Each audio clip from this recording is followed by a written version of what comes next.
Welcome to Mental Health Monday. My name is Mick Coyle. Coming up on the programme this week, I find it really hard and sad that's not treated with the same dignity, respect, and importance as other things that might affect our health. How confident are you now that the government has a handle on the situation in regard to suicides in the UK at the moment, and also a plan? We're not getting anywhere near the same messaging around something that is taking thousands and thousands of lives every single year, and something that is absolutely preventable. And I'll be reminding you how you can make connections with mental health organisations within your community. It's Mental Health Monday.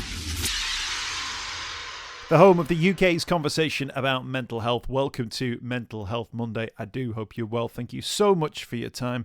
Thank you as well for everybody who shared our story on social media from the Christmas special with E17 frontman Tony Mortimer talking about the song Stay Another Day. It was a light-hearted conversation with a serious undertone to it as well, but it did really big numbers on social media, so really appreciate everyone who shared that story, and it's great to have you with us. That was our sort of like Christmas special end of year Mental Health Monday. But of course, throughout the year, we talk about big, important mental health issues. So this is a podcast going out in the run up to Christmas and New Year. But you know what? No matter when you're listening to this, the numbers are significant because this is the first podcast we've been able to record since the Office for National Statistics revealed the numbers of suicide registered in England and Wales in 2022. Normally comes out sort of around September time. It has been delayed this year, but the numbers are out. Here they are as they stand. So the number of suicides, deaths by suicide registered in England and Wales in 2022, 5,642. That's 5,642. Now, last year, the number was 5,583. So it's up on last year. The number of deaths registered by suicide up in the last year. Of them, the sort of usual trends of 3/4 of suicides being male, that still holds up. 4,179 male suicides and 1,462 female suicides in that period of time as well. People aged 50 to 54 were most at risk of dying by suicide. And the number of men over the age of 90, a very small number, but the number of men dying by suicide over the age of 90 nearly doubled as well. And I don't know if that's like a blip in the figures. It's a relatively small number. It's a very small number, but it's been a big increase. So that stood out on the bulletin as well. It's so sad when you hear about these figures, particularly when you hear that those numbers are not coming down. And let's be honest, even if they were coming down and they said, oh, it was 4,500 and it was like 1,000 people fewer. Like, that's good news, but it's still 4,500 people dying preventably in England and Wales every single year. It always shocks me when we get these figures, when you think about not just those 5,642 deaths, but the knock-on effects to their family members, the close family members, the friendship groups, the work colleagues, the people within the community, that every single one of these deaths is an absolute tragedy, and we are right to remember that. Now, it's time to catch up with this week's guest, Jake Mills, who himself is a suicide survivor and the man who sets up the Hub of Hope, which we signpost to on the podcast each and every week. And we started off, well, we talked a lot in this conversation about various different aspects, but mainly about the fact that each and every year we come around to have this conversation and we talk about how terrible those numbers are and how awful it must be for so many people, particularly at this time of year, who are going through this situation. But we also touch on the fact that a lot of these suicides registered in 2022 actually took place in 2021 and some even in 2020. And it's about the time it takes for these registered deaths to appear on the official list, if you like, is getting longer and longer and longer. Nearly 200 days it can take on average. So I think that can be a concern as well. Certainly worth talking about. And I start off by making the point to Jake, and we both made this point, that although these are numbers, at the heart of this story are people. Yeah, it's so easy for us to forget that. It's not just the people that these numbers represent. It's the families, it's the friends, it's colleagues.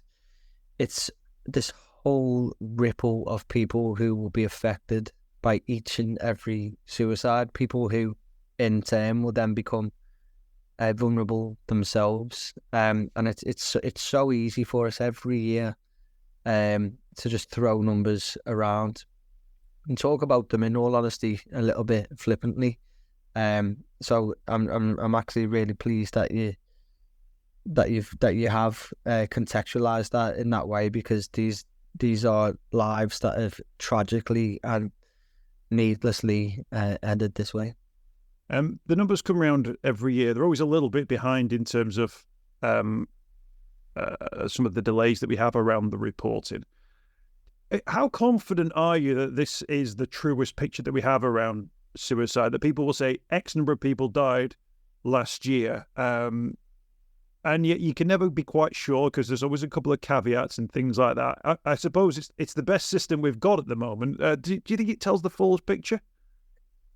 Suicide is incredibly complex, and there are so many different caveats that the way that it currently works is that it is still down to looking at evidence, of course, but then it is coming down to essentially a judge's, in many cases, a judge's verdict within following an inquest. And that, we see a lot of the time can be controversial in itself. It might not necessarily match the thoughts or feelings of family, friends, or anybody else around that. So, it's a system that we do have. I do know that there's conversations and plans about how we can maybe adapt that, how we can look at a real-time suicide surveillance and figures and data, so that we can actually try to have a bit more up-to-date. The other thing that we need to consider as well is that because it takes often so long, particularly with inquests, is that, we're getting figures now for 2022. And although you can absolutely use those insights and the figures and numbers of death, and you can try to do something about it, by the time we're able to receive these figures and try to do something about it, we're coming to the end of 2023. So we're always behind. We're always trying to play catch up, and that makes it so much harder when you're actually trying to make a difference to those people and to other people who may find themselves in that situation. So we've got to find something different. We've got to act quicker, better, more innovative. We've got to collaborate. We've got to find better ways of being able to get this information at an earlier stage so that we can do something about it. Can I ask you about sort of, and you mentioned that suicide is a complex thing, so reasons and various aspects like that can differ from case to case. But these figures will take in a large part of the start of the cost of living crisis, which is the latest crisis, if you like, that the nation has been dealing with. In a way, the COVID-19 suicide-related stats were relatively, I'm going to say normal. It's not normal, that's not the right word to use, but relatively flat in terms of people's concerns about impact of lockdowns and so on and so forth. Cost of living and the impact of cost of living and the realities of people living within the cost of living crisis. Do you think that potentially changes things for this year and obviously for next year's figures as well? We know that, as you said, suicide is so complex that there's often many different reasons. Some that we would know, some that we wouldn't. But we know that the economic factors play a huge role in the risk factor for people who may consider suicide and ending their own lives. What I can say is that from use of the Hub of Hope and looking at the data analytics and insights that we've had of people who are searching for help and support, we had a huge influx of people looking for financial support. It was a topic or a subject that we didn't necessarily historically have a lot of people looking at. But we did. We saw a huge influx. Not only that, though, we also saw an influx of people looking for related searches such as gambling or addiction support. So it wasn't just people looking for financial support. They were then also looking for gambling and addiction support.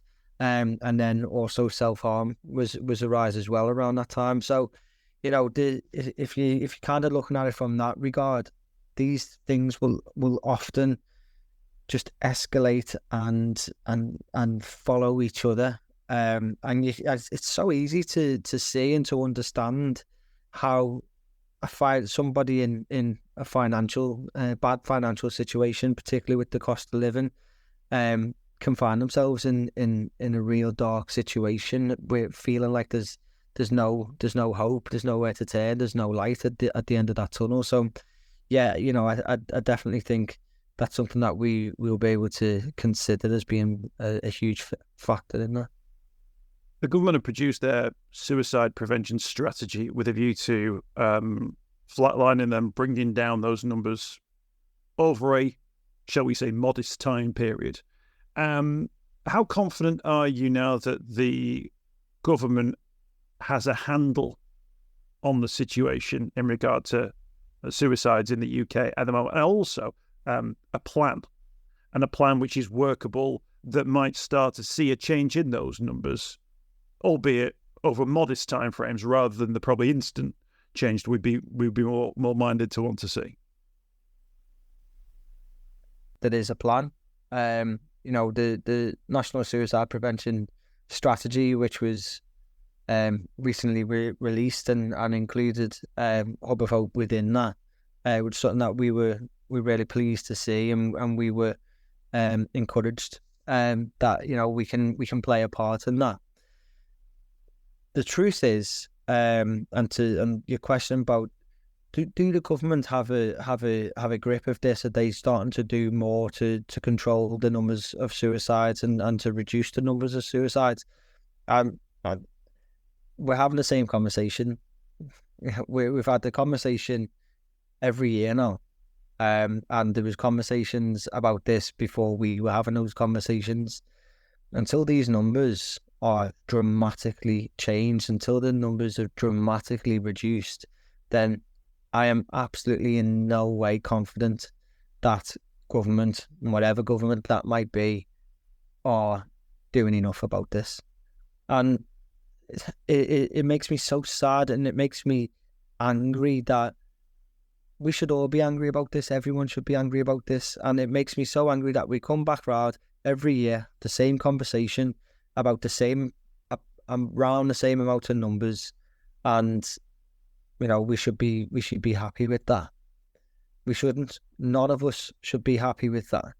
And I think, without being flippant, we all become experts on things like COVID-19. We become experts on things like hand, foot, and mouth. We become experts on swine flu. All these things that happen. We get the information. We get that information out in public messaging. We get it out in schools. We get it out in letters to parents. We get it in newspapers. We get it on the news. We know the things to look out for. We know the signs, the symptoms, the things that we can do to look after ourselves, to protect ourselves, protect our friends, protect our family, and protect our children. And we're not getting anywhere near the same messaging around something that is taking thousands and thousands of lives every single year, and something that is absolutely preventable. And so I find it hard to, while being encouraged that there are some plans, and don't get me wrong, there are people I know who care, but I find it hard to really be overly encouraged by any real plan in place when there's that lack of respect, if I'm being honest. A lack of respect to people and individuals who could be upskilled, who could have the knowledge, who could be forewarned about things that they statistically probably may go through at some point in their lives. I find it really hard and sad, and I often feel a bit sick about it when we talk about it. That's not treated with the same dignity, respect, and importance as other things that might affect our health. We'll point out at this point that people can go and get and find support services on hubofhope.co.uk. Jake, we're moving into a period of time, like Christmas, New Year, sort of Christmas is that sort of very intense time, isn't it? And it throws up lots of issues, often related to family members who maybe get closer to you than you'd want them ideally to be. Alcohol being a big factor within that period of time as well, plus the sense that people have expectations about an event which maybe don't always play out. And then that can sort of present itself in different ways depending on who they are. You then move into the New Year period as well, and the year sort of opens out in front of you and leaves people, for want of a better phrase, on that cliff edge of thinking, God, what now after that sort of intense period of time that we're going through? What would you say to people who have maybe been struggling the back end of this year, who are hoping and praying that, the new year brings them something new? But of course, if nothing changes in people's lives, the date on the calendar isn't going to make necessarily any difference to them in that regard. What do you say to people who are heading into this period of time and into 2024, having had a difficult 2023 and probably a difficult 2022, and see that their situation, even if it's not getting worse, is not improving from a mental health point of view?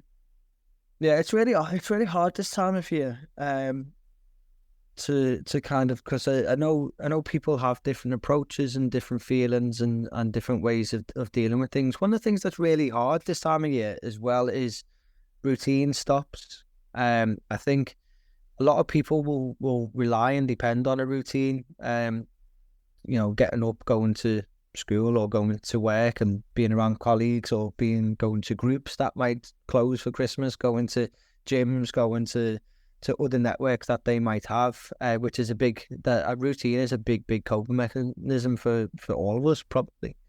As you said, there's the pressures around alcohol, there's the pressures around eating, there's the pressures of having this perfect Christmas that you might see in adverts, and the realities of trying to live this life and live up to expectations that are probably unrealistic expectations and unfair expectations can come with a lot of pressure.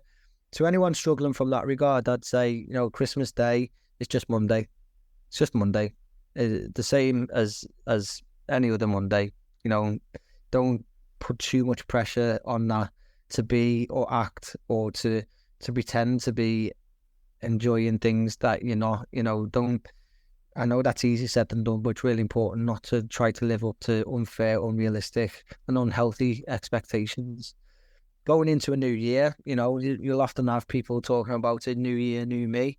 But at the same time, having a new year, new me is important. Having a new year, same old me is just as important for many people as well. But for anybody who's going into the new year, who has come from the back of from a difficult year, difficult couple of years, it can often feel daunting to go, right, here's a whole new year I've got to get through. And what I would say to anybody in that situation is that all you have to think about is today. That's it.